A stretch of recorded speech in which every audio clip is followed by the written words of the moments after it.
Hello friends, today we are going to discuss a very important aspect of neuro-linguistic programming because we have discussed the very importance of ecology and outcome while discussing the neuro-linguistic programming skill.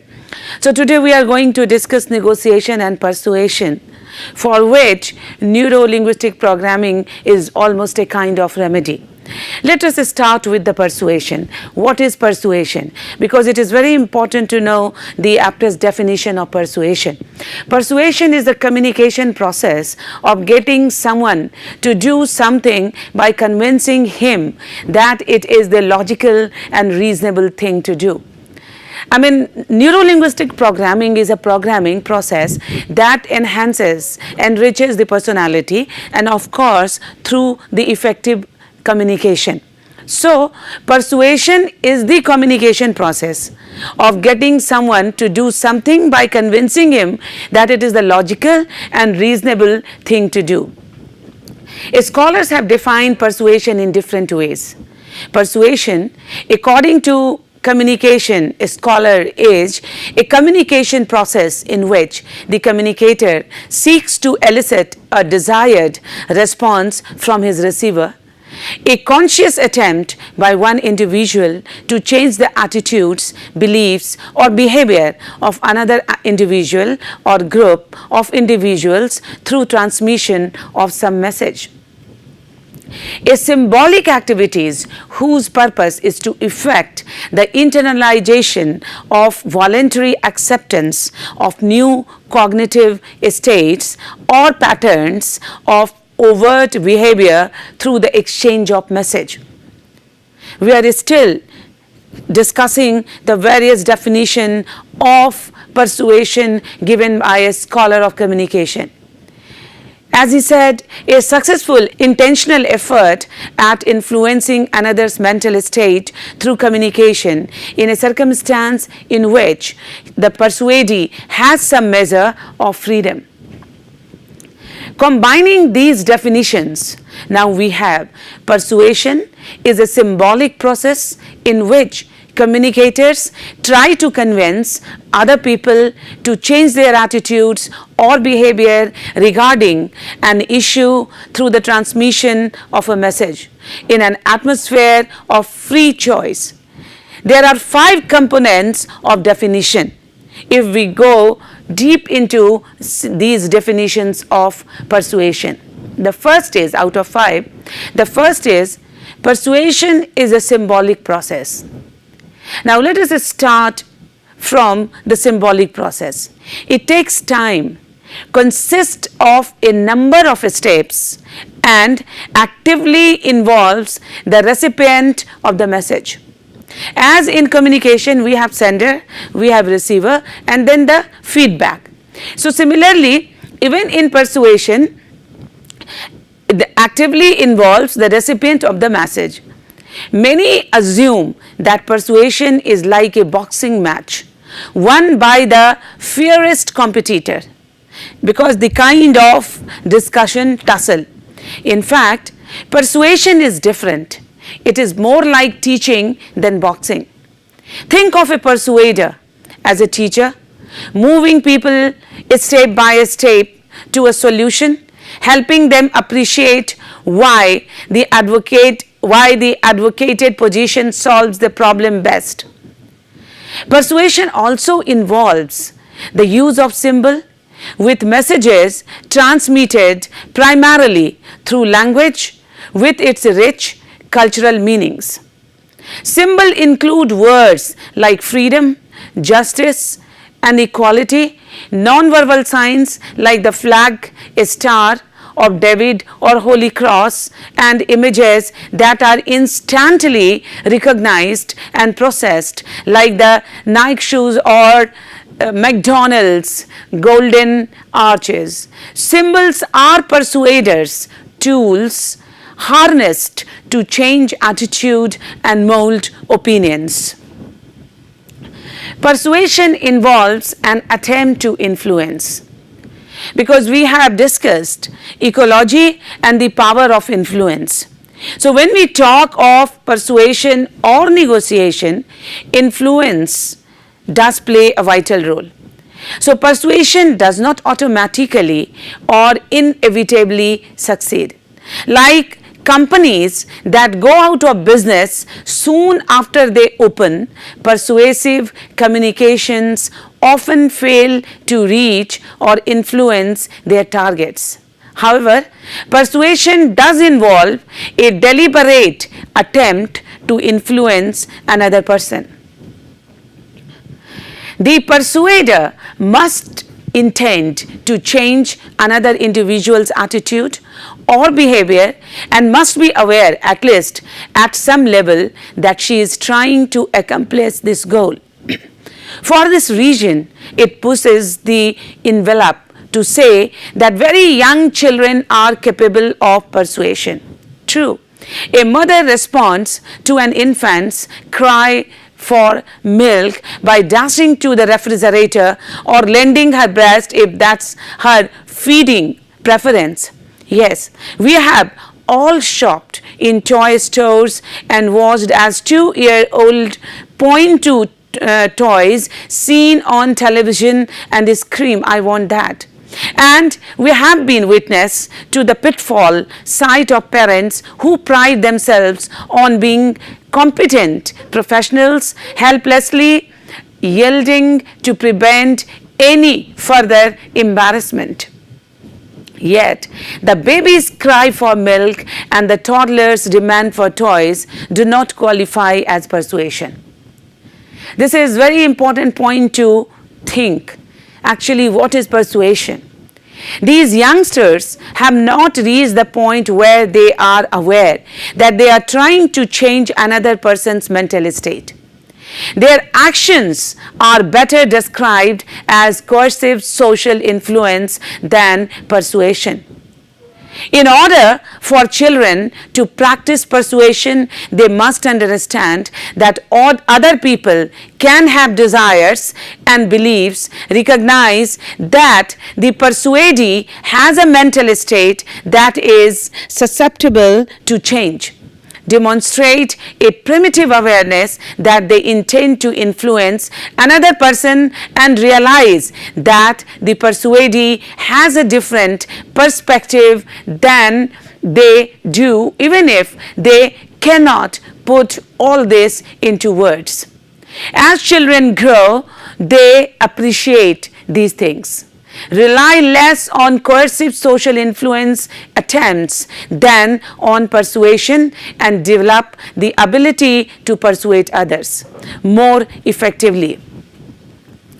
The main point here is that persuasion represents a conscious attempt to influence the other party, along with an accompanying awareness that the persuadee has a mental state that is susceptible to change.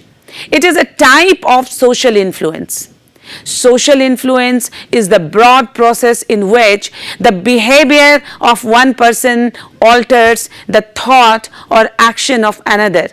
Social influence can occur when receivers act on cues or messages that were necessarily intended for their consumption. Persuasion occurs within a context of intentional message that are initiated by a communicator in hopes of influence the recipient. This is pretty heady stuff, but it is important because if you include every possible influence attempt under the persuasion heading, you count every communication as persuasion. That would make for a very long book. Now, people persuade themselves. This is also a fact. How to persuade yourself? One of the great myths of persuasion is that persuaders convince us to do things we really don't want to do. They supposedly overwhelm us with so many arguments or such verbal communication that we acquiesce. They force us to give in. This overlooks an important point. People persuade themselves to change attitude or behavior. Communicators provide the argument. They set up the bet, we make the change or refuse to yield. As Joe Whelan puts it, you cannot force people to be persuaded. You can only activate their desire and show them the logic behind your ideas. You cannot move a string by pushing it. You have to pull it. People are the same. Their devotion and total commitment to an idea come only when they fully understand and buy in with their total being. You can understand the power of self-persuasion by considering an activity that does not at first blush seem to involve persuasive communication: therapy. Therapists undoubtedly help people make changes in their lives. But have you ever heard someone to say, "My therapist persuaded me"? On the contrary, people who seek psychological help look into themselves, consider what ails them, and decide how best to cope. The therapist offers suggestions and provides an environment in which healing can take place. Now, next, persuasion involves the transmission of a message. The message may be verbal or non-verbal because it is through communication. It can be relayed interpersonally through mass media or via the internet. It may be reasonable or unreasonable, factual or emotional. The message can consist of argument or simple cues, like music in an advertisement that brings pleasant memories to mind. Persuasion is a communicative activity, thus there must be a message for persuasion as opposed to other forms of social influence to occur. Life is packed with messages that change or influence attitudes. In addition to the usual contexts that come to mind when you think of persuasion, advertising, political campaign and interpersonal sales, there are other domains that contain attitude altering messages. News unquestionably shapes attitude and beliefs. So persuasion requires free choice. Because we are discussing the 5 important points based on the definition of persuasion. Persuasion requires free choice. What do we mean by free choice? Why persuasion requires free choice? Self-persuasion is the key to successful influence, that is true. Then an individual must be free to alter his own behavior or to do what he wishes in communication setting. But what does it mean to be free? Philosophers have debated this question for centuries, and if you took a philosophy course, you may recall those famous debates about free will versus determinism.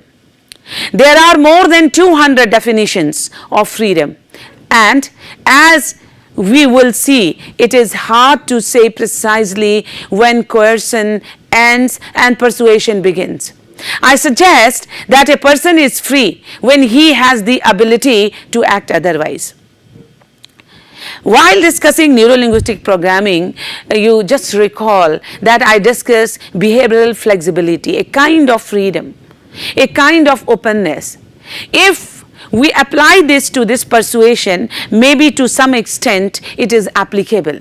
So to do other than what the persuader suggests or to reflect critically on his choices in a situation.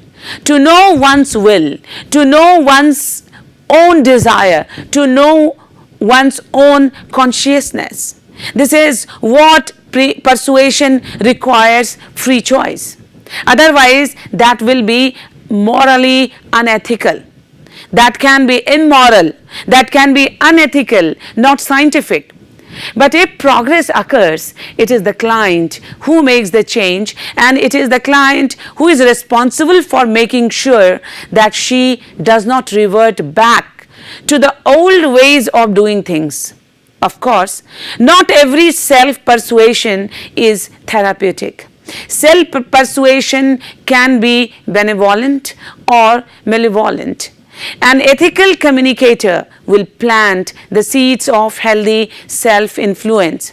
A dishonest, evil persuader convinces a person to change her mind in a way that is not acceptable, that is not ethical. Now again, persuasion, because we have seen that these 5 important points we discussed just now based on the healthy appraised definition of persuasion. So then, what is persuasion?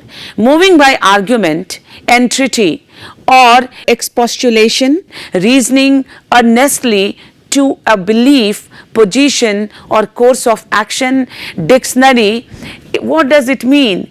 It means persuasion is a negotiating and learning process through which a persuader leads colleagues to a problem's shared solution. Persuasion does involve moving people to a position they don't currently hold, but not by begging or cajoling. Now, views on persuasion. What are the elements of the persuasion process? Persuasion models typically involve greater emphasis upon the properties and interaction of source, message, channel and setting in yielding effects in the target, because these are the process involved in persuasion. Now, when we talk of persuasion and negotiation, sometimes it is difficult to make the distinction, proper distinction between persuasion and negotiation. Now, persuader gives reason, negotiators give concessions. Persuasion is faster, easier, more comfortable and above all cheaper than negotiation.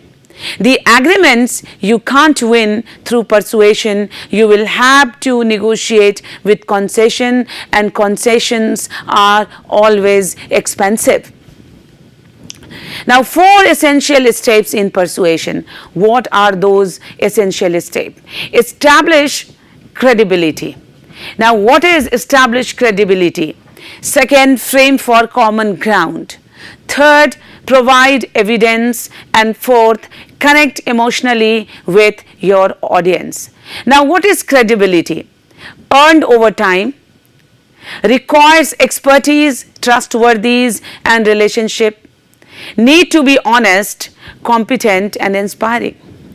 So, the very first important point for a good persuader is credibility, and credibility is something that you cannot earn in one night, earned over time, several years or over the years, requires expertise, maybe on communication, maybe to know the mind of the people, trustworthiness.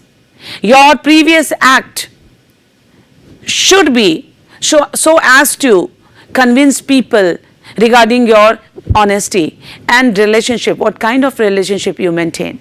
Need to be honest, competent and inspiring. So, as I said, that persuasion should be ethical. It shouldn't be unethical or immoral. And for this, one should be honest, competent enough so as to make other convince, and motivational so as to motivate other, or inspiring. You should have command over communication so that you may become an inspirational factor. Now, recredibility. Think of a time when you willingly followed the direction of someone you admired and respected as a leader, someone who energized and excited you about following, someone who had a high degree of credibility with you. Make some notes for yourself, like what was the situation? How did this leader make you feel about yourself? What 3 or 4 words would best describe how you felt? What did this individual do as a leader that you admire and respect? What leadership actions did this person take that make others want to perform well.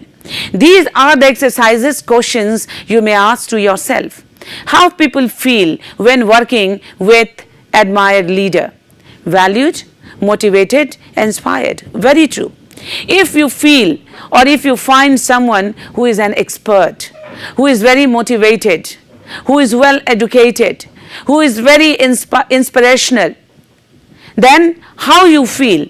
Valued, to be honored, motivated to see the quality of that person, and also inspired or motivated to see the attitude of that person. So valued, motivated, inspired, challenged, capable and enthusiastic, supported, respected, powerful, proud. A number of list is there. So people feel all such thing while working with admired leaders. That is why it is said that a persuader should have the quality like the expertise, like the motivational quality, like honesty, like morality. So when a person work under the umbrella of such motivational figure, they will get or they will feel to be valued, to be motivated, to be inspired, to be challenged, to be capable, to be enthusiastic, to be supported, to be respected, to be powerful and to be proud. Now, connect emotionally with your audience. This is very important. While convincing somebody or motivating somebody, a rapport should be established with the audience, and that makes the channel smooth or comfortable. Show your own emotional commitment to a position. That is to say that how much expertise you have in that particular area, and you are doing your business with all honesty and sincerity and dedication without being overtly emotional.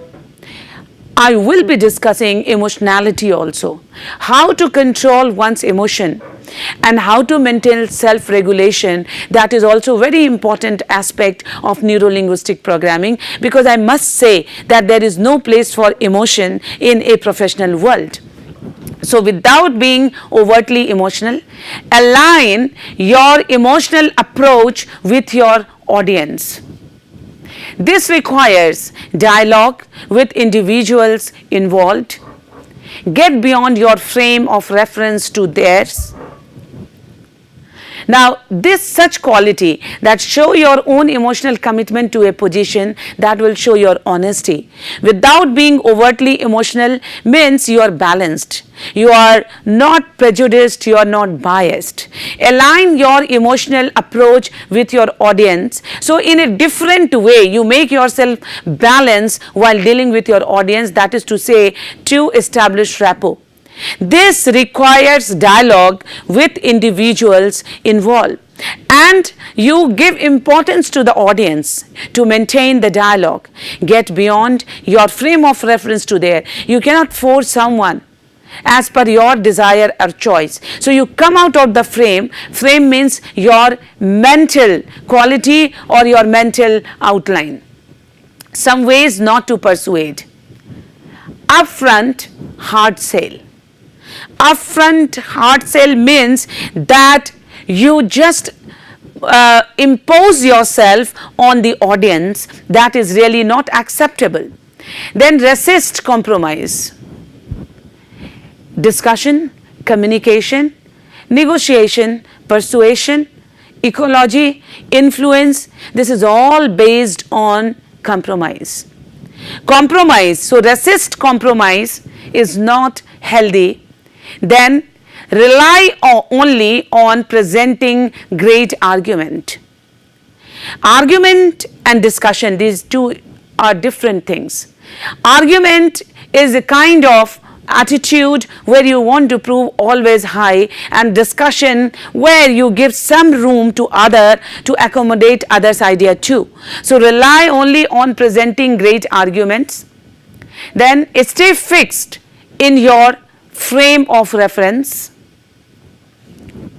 Then assume persuasion is a one-shot effort. So you should avoid while persuading a person. Not be upfront, not resist compromise, and relying always on the argument given by you is not at all healthy. Staying fixed in someone's frame of reference, that is again hazardous. And assuming persuasion in one shot effort or one sided, well, again, is not successful at all. The persuasion process.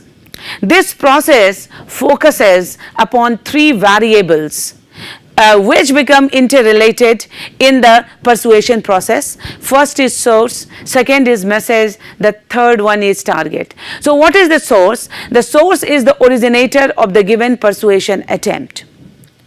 There must be some reason, some objective, or something, some task for which the persuasion process starts. So source is the originator in any persuasion. Message, the message is the meaning of the stimuli the source actually puts into the channel. So source is there, some objective, and message is there to justify that object or that task, and target, the target is the person for whom the communication serves as a stimulus. So these three important aspects, that is the source, the message and the target, these three aspects are very important while persuading a person. So characteristics of persuasion process. Through persuasion, one individual, that is the source, tries to change the attitude of another person, that is the target. Now certain characteristics of the source, the target and the message affect the persuasion process.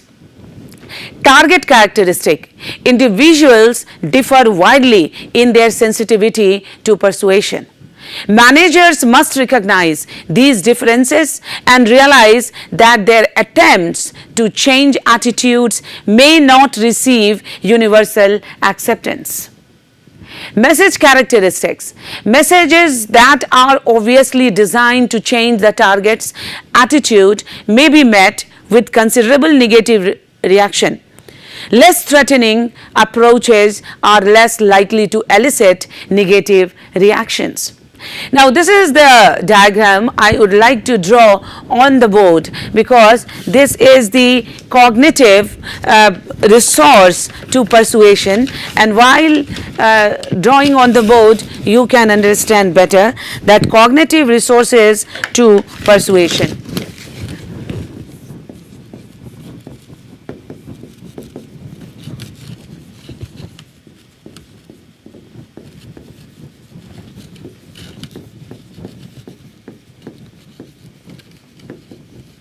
To persuasion. Now message, because message is very important, how it goes, message and the central flow.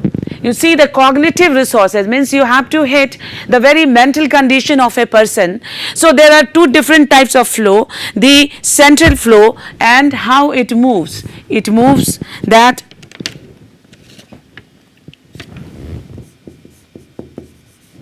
high deliberations, high elaborations,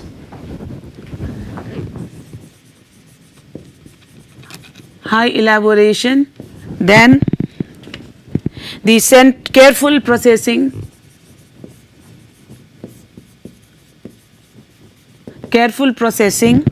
and attitude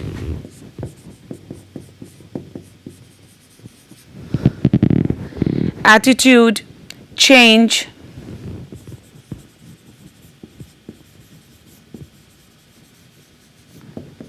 depending on quality of argument.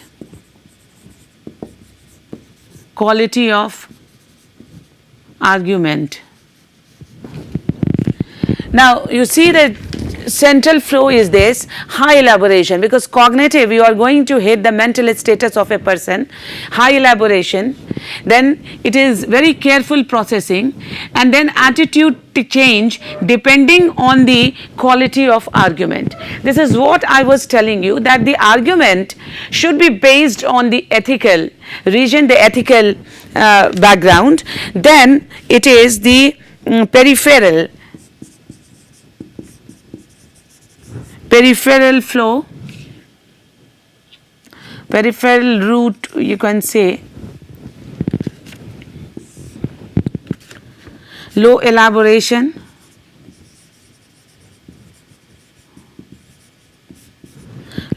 then absence of careful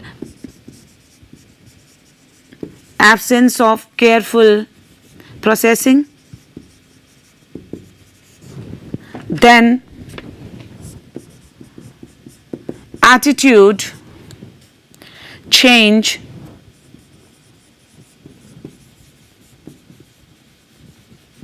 depending on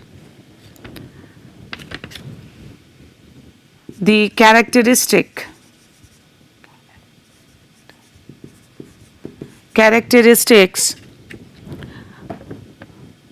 of non-substantial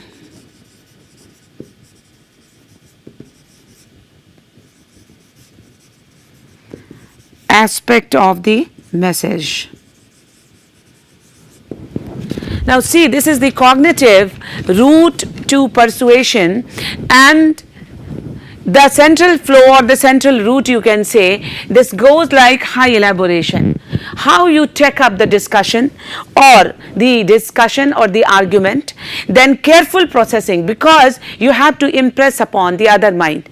So it is a careful move, and then attitude change depending on the quality of argument or discussion, that how you motivate or inspire a persuadee.